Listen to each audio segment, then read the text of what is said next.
আসসালামু আলাইকুম। একই কাজ দুইজনে দুইভাবে করতেছে। আমরা দেখব কে আসলে বিজয়ী হয়। কাজ কিন্তু একটাই, কিন্তু দুইজন দুইটা পদ্ধতিতে করতেছে, যে যার মন মতো করতেছে। তো আমরা দেখি আসলে কে আজকে জিতে।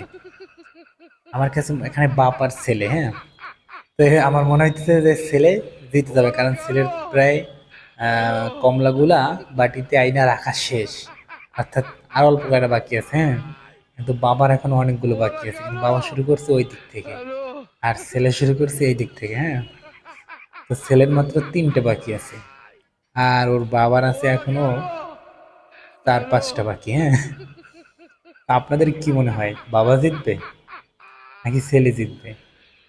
যদিও ভিডিওটা অনেক সুন্দর, অনেক ইন্টারেস্টিং, কারণ হচ্ছে বাবা আর ছেলের খুনসুটি, বা ছোটবেলার যে আমরা বাবাদের সাথে যে খেলা করতাম, তো ওইরকম একটা বিষয়।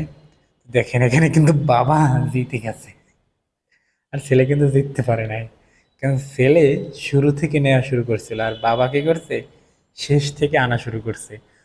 তো সাধারণভাবে দেখে মনে হয়েছে যে বাবা আসলে জিততে পারবে না, কারণ তার তো অনেকগুলোই বাকি ছিল।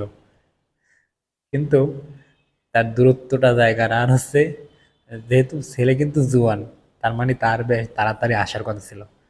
তারপরেও কি, বাবা জিততে গেছে। তো বিষয়টা এখানে অন্যরকম হতে পারে, জানি না কতটুকু সত্য। এরকম হতে পারে যে সন্তান আসলে চাইছে যে তার বৃদ্ধ বাবাকে জিতিয়ে দিক এবং আনন্দিত করুক, এটাও হতে পারে। এমন হতে পারে যারা যে টেকনিকটা অবলম্বন করছে, যে একজন এই দিক দিয়ে শুরু করছে আর অন্যজন ওই দিক থেকে শুরু করছে, তো এক্ষেত্রেও কিছু সময়ের ব্যবধান হতে পারে, তো এই জন্যও জিততে পারে।